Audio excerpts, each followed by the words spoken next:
So here's a $64,000 question. 64,000. Even more, 128,000. Right. Given inflation, $1 million question. They did change the name of the show at some point. Yes, so $1 million question. But I mean this very seriously. It's been the most fascinating difference in all my years talking to people based on this. And then there are many other examples. So they may see your good works and glorify your Father. In other words, your good works glorify your Father, which is, by the way, Isaiah, the holy God is made holy through righteousness, not through holiness. It's like the last word you would expect. And that's, of course, my belief is good works is just about everything. I'm very Jewish in that way. And yet I have been told hundreds of times, Dennis, they don't matter. Your works are like filthy rags. I have been quoted that line more often than "How are you, Dennis?" So what is it? I mean, what? Maybe there isn't a one Christian position or one New Testament position. Mm-hmm. It's also the fruits of your action. So let's say your worldly success is no proof of your moral virtue.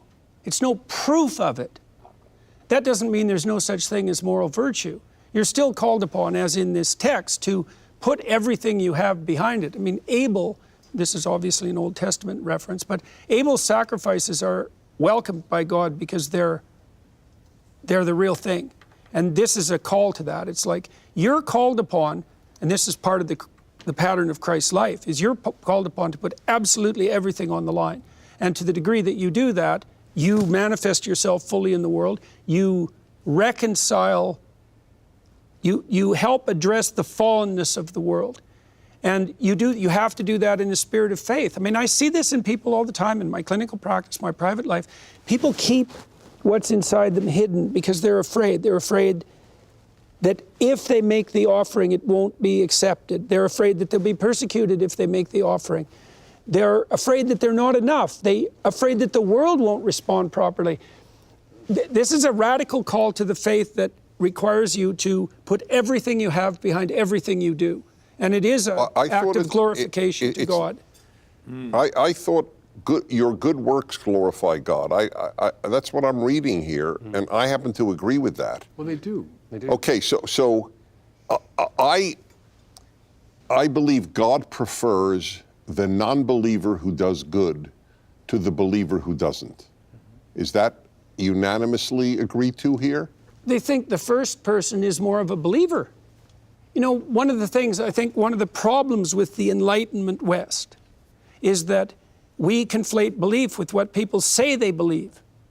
They're statements. It's like, well, if you say this and do that, I'm not so sure about what you say. Now, the optimal situation is both. Exactly. Oh, I couldn't agree And more. sometimes you could also imagine sometimes that saying the words would be an enticement to beginning to do them. But if push came to shove, and I think that's what these lines indicate, it's like, what is your light shining, and towards what end? Christ is a master at using short, mysterious stories. They change the listener who takes them seriously. The person that you do not think could ever be virtuous, well, let me show you, this is the person who is fulfilling the law and the prophets. I don't believe in that promise. I'll just be honest on this point. Then it hit me. I saw it. This Jew is very frightened of a post-Christian society. The power of love. I don't want to be in a Hallmark card, I tell you. We've got our work cut out for us, gentlemen. I sure hope we're up to the task. It's the diminishment of even belief. Beleben, to give your heart to. Credo was originally about the heart, right? This isn't, it isn't about a propositional assertion.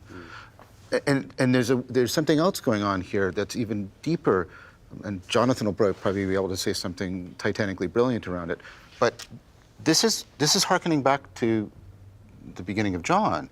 Jesus is saying, you're the light of the world, but John says, the Logos is the light of the world. And there's some kind of identity relationship going on absolutely. Right. Remain in me. Yeah. I also think there's a much more simple explanation for it, which is for good works to be good, it means that they're embarked upon with a certain pureness of spirit, which indicates that the goodness suffuses you in the works. So if you donate a bunch of money and then bugle it from the hilltops. You're intending the Okay, good. so that's one of my favorite examples. I'm going to pose this to you. I've said for years, if I need eye surgery and I am at the Birnbaum Eye Clinic, and Birnbaum gave all that money just to have his name on the eye clinic, I just want to say, if that restored my sight, I love Birnbaum.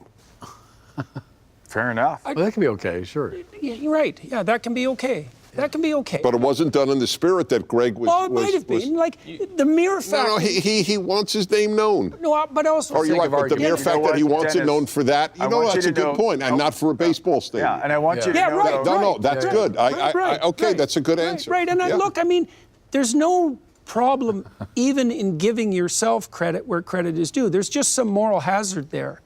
That's the thing. There's some moral hazard. And if Birnbaum was upward oriented and aiming properly, and he established an eye clinic, and he wanted people to know that he was thrilled to do that, it's like, good work, Birnbaum. And Dennis, we Okay. also actually have Mr. Birnbaum is here. We're going to have him come in. You can put this to him I'm directly. very touched. But isn't it interesting that the word hypocrite, means actor? Yeah. Now, in a way, we all have to act. In a way, the word person is linked to mask. We all, in a sense, we all need masks, just as we all need to act. But the mature agent is the agent where, to some extent, the mask and the acting is aligned with some Right. with integrity, with what one might say the real self, or however you want to phrase it, rather than there being some dislocation or discrepancy between the mask and the reality. The first part that we read, that are the Beatitudes, and the second part, they're the same. They're saying, here's an example of the same thing in image form. There's the light that shines in the darkness, right? And the idea that this is what Jesus is saying, that this is what he's at the top of the mountain, he's the light, he's the word, and now he's shining into the darkness, and he's saying, blessed is the darkness that receives this light. You come to the second part and you have the same thing, and he's saying that's what it is. It's like, for the light to shine in the darkness, it means that to which it connects to has to be real. So you have the word, you have the light, and then you have the acts, you have the works, you have the fruits, you have the externals, and those are connected, and that's the incarnation. That's when the light shines That's through the that. incarnation. And if you have a disconnect between those two, then that's what he criticizes the Pharisees for. It's Yeah. like, you have all the authority, all this light, and then your fruits are wicked. So there's a problem somewhere. I think that's very much alive in our kind of individualistic American thing of my spirituality. Religion's for me, to make me feel better about myself or to lift me up. Where the biblical thing, Israel's for the world. The church, Paul says, is the new Israel. So the church is for the world. So why do you become a Christian? To be a light for others so they can see. Why be a Christian? So you can be salt, to preserve what needs to be preserved, and to put to death what needs to be put to death. Like when you conquered the city and you salted the ground that nothing would grow And to Mm-hmm. make things more flavorful. Yeah, right. That's the Quality. positive Yeah, side of it. So, quality, too. but we're for the world. So Christ is the light, but he passes that life into us, and we're meant to be light for the world. And shine. Called to By become which other sons of people God. guide their Says- lives. Pardon me? In John 1, it says that you will be called be sons of called God. children Yeah. Right. Right. Well, but this is what it sounds to me. It sounds to me like I'm also worried we've developed this hard distinction between sort of belief and action, and a lot of the cognitive science is just undermining that. Yeah. Undermining that. Can I speak to that very briefly? There's an ambiguity. We came across this in John yesterday when we were talking about whoever believes in him, or whoever. There's notoriously this ambiguity in the Greek word for belief and trust in pistuo. So it can mean both propositional belief, the one that you're wary of, Yeah. or you just don't think should be exhaustive, quite rightly. But most of the time you've got a preposition afterwards, which indicates this more like credo, is putting your following Trust in someone. And so it's when the faith and works stuff, it's not assent to propositional dogma or claim. It's almost always trust and trust precedes trust in somebody, personal trust, which issues in particular forms of behavior, which a behavior that emerges from a relationship of trust. And trust is a word of intention and action at the same time. Exactly, it's not just cognitive. Yeah. You saw that in the miracle with the fish, when Simon Peter's come in and Jesus says, well, go and cast your net out. And he says, well, we've been fishing all night, we've caught nothing. But he listens and he obeys, and you might say that it's his faith in God's goodness that is what allows God to overcome the fallibility of his own efforts. Mm-hmm. Mm-hmm.